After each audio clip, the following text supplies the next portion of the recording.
Biology students, and welcome to the Part D explanation video. So now we are on to Thursday. This is where I wanted you to be for today on Thursday, and this is our final part of our cricket lab. So let's go ahead and think about this. So by now, you should have completed your graph. Your graph should be in there. It should look something like this.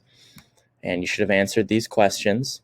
It should be a line graph. Make sure you have a title for a graph, that you have good intervals, and you've labeled your X and your Y axis. So for example, I have air temperature on the X and cricket chirp rate on the Y. That is what I chose to use, so you'll have something similar. So now if we get to part D, that is going to be our conclusion. So using the data that we collected on air temperature, we're going to talk about our results, and we're going to think about whether or not our data supported our hypothesis. So sometimes our data can support our hypothesis or essentially show what we initially thought. However, other times our data can refute our hypothesis or kind of deny or not be in agreement with what we thought.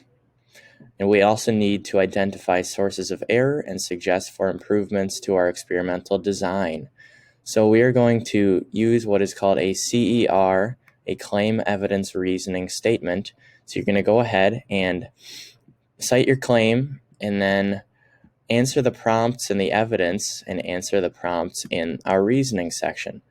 So as long as you know what your data was showing, this should be fairly simple and not take too long. So a claim is a statement about what you know and you're trying to help others understand.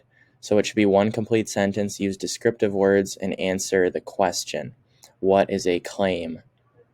So essentially, what we have here is we are going to state what happened. So as temperature, you could say decreased / increased, cricket chirp number blank. So state what happened, increased or decreased. That's what we're looking for there. Kind of the very basic statement and the observation of what happened in our data. That is what our claim is going to be. Now, when we get to our evidence, we need to be specific about kind of why, or I should say, we need to support that claim with our data. We need to cite our data and use numbers to provide evidence for why perhaps our claim occurred. So, how do we write our evidence? We want to include observations that we've collected or analyzed from research or from our actual quantitative data. We want our evidence to be accurate. Our evidence needs to be correct, and we need to have sufficient evidence or enough, and also relevant evidence. So if we are talking about how temperature, say, increased cricket chirp rate, we don't want to state evidence about perhaps the crickets chirping having magical powers according to African folklore. That wouldn't be relevant evidence to what we are talking about. So answer these questions. When the temperature goes up, the cricket chirping blank.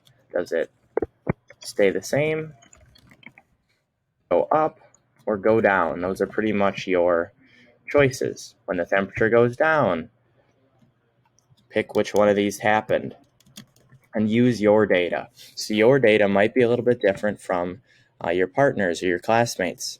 So it's going to be similar, but might be a little bit different. So use your data. When the humidity goes down, the cricket chirping blank. So you can reference, and you have to reference the other tables here now. So when humidity goes up or down, see what happens to chirp rate. So will it go up, go down, or stay the same? When atmospheric pressure goes up, the cricket chirping, will it stay the same, go up, or go down? That's for you to look in your data. Even though those four kind of control variables were done for you, but you still need to look in that data and see what happens. When the temperature is 22 degrees Celsius, the number of chirps is blank. So if you did not use these data points, you'll have to go ahead and go back into your simulation, into your lab, and enter those in. So I can show you how to do that real quick. So let's launch our virtual lab link. If you don't already have this up, make sure you enable Adobe Flash. Click begin, and you can go ahead and skip ahead to perform the experiment.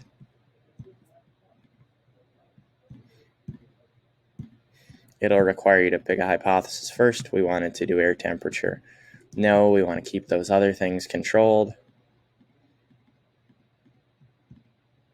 All right, so now we're going to pick 22 degrees Celsius, and we'll see what our data is. So 126. So I would go ahead and enter that in. When temperature is 22 degrees, the number of chirps is 126. Now just do the same thing for 38 degrees. I won't walk you through that one. Be sure to answer that one, figure out how many chirps. Okay, so now we're on to our reasoning section. This is our last section. So we've stated essentially the obvious, what happened. We've used evidence to back it up. And now we need to try to explain why. We need to try to think about the scientific principles that are kind of underlying what our experiment is all about. The reasoning essentially requires logic to kind of think about maybe why this happened. So we use a logical chain, explaining a scientific principle and explaining how the evidence worked together in order to support that claim. So you can use really any scientific principle to relate it to your claim. For example, if this was like a change in finches in the Galapagos Islands, you could use Darwin's theory of evolution to support that. So essentially, you want to explain how and why the pieces of evidence relate to that principle, and then restate your claim.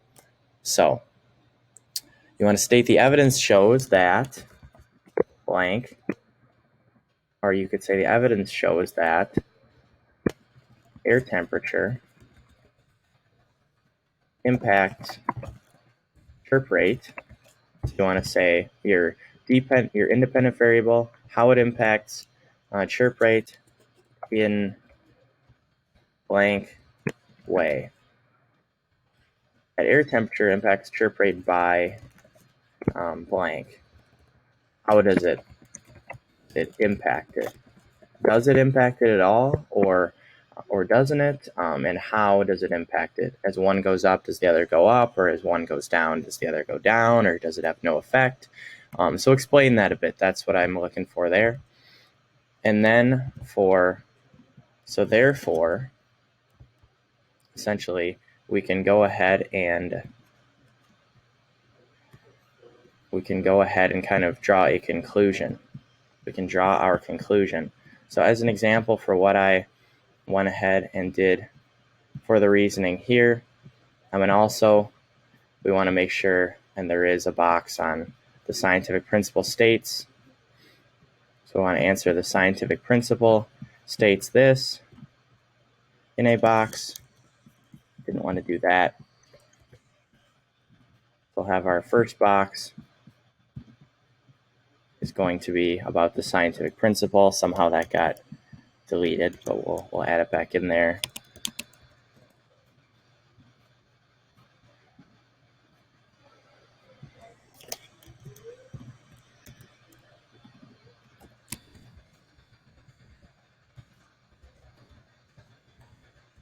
That is going to be our first box. This will actually be our third. So that's what it's going to look like on yours. The scientific principle states blank, the evidence shows blank, and therefore blank. So in statement A, our reasoning prompt disappeared here. So we don't want to get rid of that. We want that back. Apologies for the mix-up.